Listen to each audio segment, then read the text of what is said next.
अस्सलाम वालेकुम। उम्मीद है आप ठीक होंगे, खैरियत से होंगे। तैयब लोच आपकी खिदमत में फिर से हाजिर है जी। अदालती महाज से जुड़ी हुई चंद अहम और बड़ी डेवलपमेंट वाली खबरें हैं जो आप तक पहुंचानी है। सबसे पहले बड़ी खबर तो ये है कि जस्टिस मज़हर नकवी ने सुप्रीम कोर्ट से कि जज के तौर पे इस्तीफ़ा दे दिया। सदर मुमलिकत को इस्तीफ़ा भिजवा दिया और कहता है मैं बतौर जज काम जारी नहीं रख सकता।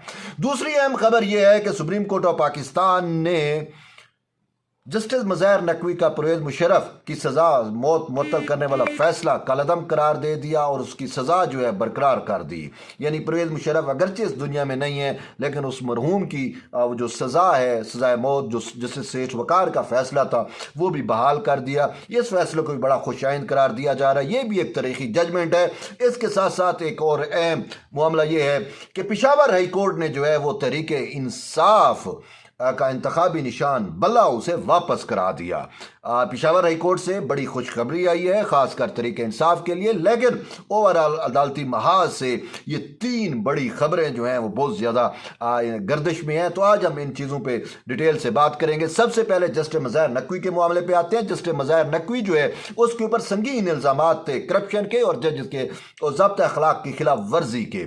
सुप्रीम जुडिशल काउंसिल में उनके खिलाफ कार्रवाई जो है वो चल रही थी। इस कार्रवाई को जस्टिस मज़हर नकवी की जानिब से सुप्रीम कोर्ट ऑफ पाकिस्तान में चैलेंज किया गया और कहा मेरा ओपन ट्रायल किया जाए। लेकिन ओपन ट्रायल जब हुआ, उसकी दो समातें हुई, मज़हर नकवी की जानिब से ये इस्तदा इख्तियार की गई, ये मुद्दा इख्तियार किया गया कि सुप्रीम जुडिशल काउंसिल की जो कार्रवाई है उसको रोका जाए, उसके खिलाफ हुक्म इम्तना जारी कर दिया जाए। लेकिन सुप्रीम कोर्ट के उस बेंच ने जो है वो हुक्म इम्तना जारी ना किया, तो जिसकी वजह से जस्टिस मज़हर नकवी को पता चल गया कि अब सुप्रीम जुडिशल काउंसिल में जब कार्रवाई होगी तो वो फंस जाएंगे, क्योंकि सुप्रीम जुडिशल काउंसिल ने मज़हर नकवी के फ्रंट मैन को भी जो है तो तलब कर रखा है। 11 यानी कल उसकी समाअत होनी है या कार्रवाई का इजलास होना है। तो मज़हर नकवी जो है वो इजलास से पहले ही भाग गए और अब उसके इस्तीफे देने की वजूहत ये है कि जी इज्जत तो गई खाक में मिल, इज्जत को छोड़ो पेंशन बचा लो। अगर मज़हर नकवी जो है वो हक पे होता, सच पे होता, तो काजी फैज़ ईसा की तरह डट जाता, फेस करता, मुकाबला करता। अपने ऊपर लगाए गए जो आरोप हैं, जो दोष हैं, जो इल्ज़ामात हैं, उन इल्ज़ामात के खात्मे के लिए आखिरी हद तक जो है वो लड़ता। लेकिन मज़हर नकवी को मालूम हो चुका था कि वो कमज़ोर फुटिंग पे मौजूद है। उनकी जानिब से जो करप्शन की गई है और फिर जो जजेस के ज़ाब्ते अखलाक की खिलाफ वर्जी की गई है उसका दिफा करना अब मुमकिन नहीं रहा, मुश्किल हो गया है। तो इसी वजह से उन्होंने अफियत इसी में समझी कि जो है वो पतली गली पकड़ के निकल जाओ ताकि पेंशन भी मिलती रहे, मराद भी मिलती रहे, ये रिटायर जज का जो है वो टाइटल भी रहेगा। तो इसी वजह से उसने अफियत इसमें समझी। लेकिन जाते जाते वो अपने बहुत सारे दोस्तों को बेनकाब कर गया और ख़ासकर वो दोस्त जो फ्रंट पे मज़हर नकवी का दिफा कर रहे थे, जिसमें सबसे मेन जो है वो जस्टिस इजाज़ुल एहसन है। जस्टिस इजाज़ुल एहसन तो यहाँ तक चले गए थे कि उन्होंने सुप्रीम जुडिशल काउंसिल को ख़त लेके जस्टिस मज़हर नकवी की सफाइयाँ भी पेश की कि जस्टिस मज़हर नकवी के खिलाफ कार्रवाई जो है वो बड़े केयरफुल अंदाज में, मुताद अंदाज में चलाई जानी चाहिए और उसके ऊपर ये महज इल्ज़ामात हैं। और यहाँ तक कहा गया कि जस्टिस मज़हर नकवी के जो बेटे हैं जो जिनके ऊपर ये इल्ज़ाम है कि जी वो लाहौर हाई कोर्ट और सुप्रीम कोर्ट से मुतल्लिक जो मामलात हैं उसकी जो है वो उसको उसके लिए पैसे लेते हैं और बोलियाँ देती हैं कि हम आपके मामलात को मैनेज करा के देंगे, फैसले आपके हक़ में कराएंगे। उसके मुतल्लिक जस्टिस इजाज़ुल एहसन ने कहा कि वो जो है ख़ुद कफ़ील हैं और उनका मज़हर नकवी से कोई लेना देना नहीं है। तो यूँ जस्टिस इजाज़ुल एहसन बेचारे मुश्किल में आ गए। वो फ्रंट पे जाकर इसके लिए फ़ाइट कर रहे थे, लेकिन मज़हर नकवी ने ही फ़ाइट करने से इनकार कर दिया और पतली गली लेकर जो है वो पतली गली से जो है वो निकल गया। और इसके साथ साथ दूसरे हमारे बहुत सारे ऐसे दोस्त जो तहरीक इंसाफ के सोशल मीडिया इन्फ्लुएंसर्स हैं वो बेचारे भी हर अटैम्प्ट पे कर रहे थे। जस्टिस मज़हर नकवी की जानिब से कुछ भी होता तो वो उसको बड़ा प्रोपेगेट करके सोशल मीडिया पे साइबर स्पेस में मैनिपुलेशन करते, परसेप्शन मैनेजमेंट बनाई जाती और जस्टिस काजी फैज़ ईसा के खिलाफ जो है वो प्रोपेगंडे के जो है वो ढोल पीटे जाते।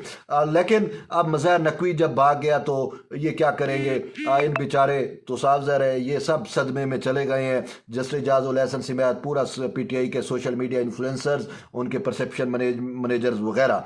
अब मामला ये है कि जस्टिस मज़हर नकवी के इस्तीफ़े के बाद उनके खिलाफ सुप्रीम जुडिशल काउंसिल की कार्रवाई तो रुक जाएगी, लेकिन आगे क्या जो कुछ उन्होंने माल बनाया वो हड़प कर जाएंगे, उसको मराद मिलती रहेंगी, ये क्या होगा। इस हवाले से जो शिकायत कुनिंदा है मियाँ दाऊद, जिन्होंने जस्टिस मज़हर नकवी के जो کرپشن کی کہانیاں سٹوریاں سب کے سامنے لے کے آئے تھے، انہوں نے یہ اعلان کیا ہے کہ میں ان کے استعفے کو سپریم کورٹ میں بھی چیلنج کروں گا، اور تاکہ وہ مراعات اور پنشن کے بھی حقدار نہ ٹھہریں، کیونکہ عوامی پیسوں سے ان کو یہ مراعات اور پنشن ملتی ہے۔ اور اس کے ساتھ ساتھ جسٹس منصور علی شاہ کا ایک فیصلہ بھی موجود ہے، جس میں انہوں نے واضح طور کے اوپر کہا ہے کہ اگر کوئی جج کرپشن کرتا ہے اور استعفیٰ دے کے چلا جاتا ہے تو پھر اس کے خلاف جو ہے وہ نیب کا ریفرنس بن سکتا ہے۔ تو اب دیکھتے ہیں کہ آیا نیب اس حوالے سے متحرک ہوتا ہے یا نہیں ہوتا، یہ تو ایک اہم ڈیولپمنٹ تھی۔ اب آتے ہیں پرویز مشرف کے معاملے پہ۔ پرویز مشرف، سابق فوجی عامر پرویز مشرف جو ہے اس کے حوالے سے آج سپریم کورٹ آف پاکستان نے ایک بڑا تاریخی فیصلہ کیا ہے۔ جسٹس سیٹھ وقار کا سزائے موت دینے کا فیصلہ جو ہے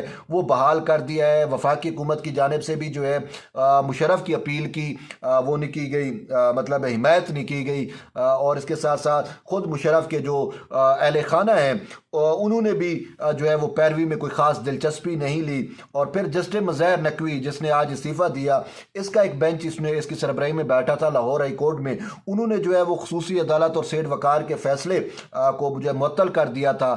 تو آج سپریم کورٹ آف پاکستان نے وہ مظاہر نقوی یعنی لاہور ہائی کورٹ کا فیصلہ معطل کر کے پرویز مشرف کی سزا جو ہے وہ بحال کر دی ہے، اور پرویز مشرف کی سزا بحال، اور مشرف تو چلا گیا، اب اس کا ٹرائل تو نہیں ہوگا، لیکن یہ سزا بحال جو ہو چکی ہے یہ آئندہ کے لیے ایک ایگزامپل بن چکی ہے کہ اب کوئی بھی عامر جو ہے وہ جمہوریت پر شب خون مارنے کے سے پہلے 100 دفعہ جو ہے وہ سوچے گا۔ اس کے ساتھ ساتھ ایک اور اہم ڈیولپمنٹ جو ہے وہ یہ ہے کہ الیکشن کمیشن نے جو ہے وہ تحریک انصاف سے انتخابی نشان بلہ جو ہے وہ واپس لے لیا تھا۔ اس کو تحریک انصاف نے پشاور ہائی کورٹ میں بھی چیلنج کیا ہوا تھا، اور پھر ساتھ ہی ایک درخواست سپریم کورٹ میں بھی دائر کی گئی تھی پشاور ہائی کورٹ کے فیصلے کے خلاف۔ تو پشاور ہائی کورٹ کے فیصلے کے خلاف آج سپریم کورٹ میں جب سماعت ہوئی تو تحریک انصاف نے وہ اپنی درخواست جو ہے وہ واپس لے لی، وڈرا کر لی، کہا کہ بھئی پشاور ہائی کورٹ میں ہمارا معاملہ آلریڈی چل رہا ہے، تو پہلے پشاور ہائی کورٹ کو اس کا فیصلہ کرنے دیا جائے۔ تو پھر یہاں سے تو معاملہ سپریم کورٹ سے ختم ہو گیا، پھر پشاور ہائی کورٹ میں چلے گئے۔ تو پشاور ہائی کورٹ میں آج سماعت ہوئی، اور پشاور ہائی کورٹ کے ڈویژن بینچ نے جو ہے 2 رکنی بینچ نے آج بڑا ایک فیصلہ دیا ہے، اور یہ فیصلہ تحریک انصاف کے حق میں ہے کہ انہوں نے الیکشن کمیشن کا وہ جو فیصلہ تھا بلے کا نشان واپس لینے کا، اس کو معطل کر کے تحریک انصاف کے لیے جو ہے وہ بلہ کا نشان جو ہے وہ بحال کر دیا ہے، برقرار کر دیا ہے۔ تو اب دیکھتے ہیں کہ مخالفوں جو مخالف ہیں ایس اکبر نیازی، وہ اب کیا اسٹریٹجی اختیار کرتے ہیں۔ ان کی جانب سے یہ کہا جا رہا ہے کہ وہ سپریم کورٹ آف پاکستان سے پشاور ہائی کورٹ کے فیصلے کے خلاف رجوع کریں گے۔ اب دیکھتے ہیں کہ سپریم کورٹ آف پاکستان میں یہ معاملہ آتا ہے نہیں آتا، یا پھر تحریک انصاف کو جو ہے وہ بلے کا نشان جو ہے الیکشن کمیشن واپس دیتا ہے۔ الیکشن کمیشن نے بھی سپریم کورٹ سے رجوع کرنے کا فیصلہ کیا ہے، اگرچہ دیگر جو پولیٹیکل پارٹیز ہیں ان کو انتخابی نشان الاٹ ہو چکے ہیں، لیکن تحریک انصاف کو ابھی تک انتخابی نشان الاٹ نہیں ہوا۔ تو دیکھتے ہیں اس صورتحال پہ کیا چیزیں ایمرج ہو کے آتی ہیں۔ تو بہرحال یہ اہم ڈیولپمنٹ تھی، میں نے کہا اب تک شیئر کروں۔ جڑے رہیے طیب بلوچ کے ساتھ، ملتے ہیں نئی ویڈیو، تب تک اجازت دیں، اللہ حافظ۔